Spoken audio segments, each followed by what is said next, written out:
হয়েছে রাত যখন 4:30 বাজে তখন এই ঘড়ি গাড়িটা মাগুরা থেকে রওনা দেয় দেড়শার করে। আমার গাড়িটা আসে রাজশাহী থেকে।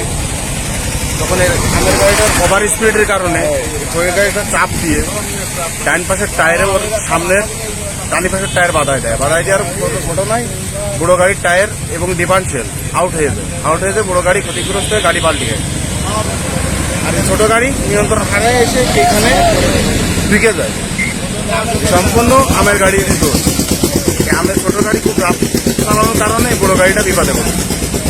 এই বড় গাড়ি এখানে কারোর কোনো ক্ষয়ক্ষতি হয়? কারো কোনো ক্ষয়ক্ষতি হয়নি এবং কারো কোনো আগাবিকেও আসা নাই, শুধু গাড়ি ক্ষয়ক্ষতি হয়েছে।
যাচ্ছিলাম কুষ্টিয়া জাতিপথে ইসেখাদার বাজারের আগ দিয়ে একটা এইচ পিকআপ এসে আমার গাড়ির পিছনের বাম ডানির পাশে চাকায় মারি দেওয়া পরে আমার ওই ডিফেন্সিয়াল সহ আউট হয়ে গেছে, 4 চাকা বের হয়ে গেছে। ওই গাড়ির অনেক ক্ষয়ক্ষতি হয়েছে, মানুষের মানে ড্রাইভারের কোনো ক্ষয়ক্ষতি হয়নি। আপনি যাচ্ছিলেন কোথায়? যাচ্ছিলাম কুষ্টিয়া। আর আসছিলেন কোথা থেকে? আসছি মাগুরার থেকে। আর এই যে পিকআপ পিকআপটা কোথা থেকে আসছিল? এই পিকআপ আসছিল রাজশাহী থেকে। রাজশাহী থেকে। এটা কি মুখোমুখি সংঘর্ষ হয়েছে নাকি? না, ওইটি আমার পিছনে মারিছে। পিছনে মারিছে। এখানে হয়েছে রাত যখন 4:30 বাজে তখন এই ঘড়ি গাড়িটা মাগুরা থেকে রওনা দেয় দেড়শার করে। আমার গাড়িটা আসে রাজশাহী থেকে।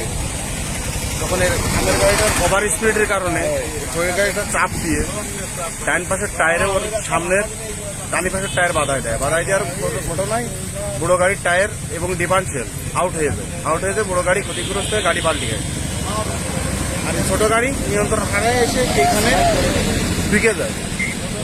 সম্পূর্ণ আমার গাড়ির দোষ। আমার ছোট গাড়ি খুব রাত চালানোর কারণে বড় গাড়িটা বিপদে পড়ে। এই বড় গাড়ি এখানে কারোর কোনো ক্ষয়ক্ষতি হয়? কারো কোনো ক্ষয়ক্ষতি হয়নি এবং কারো কোনো আগাবিকেও আসা নাই, শুধু গাড়ি ক্ষয়ক্ষতি হয়েছে।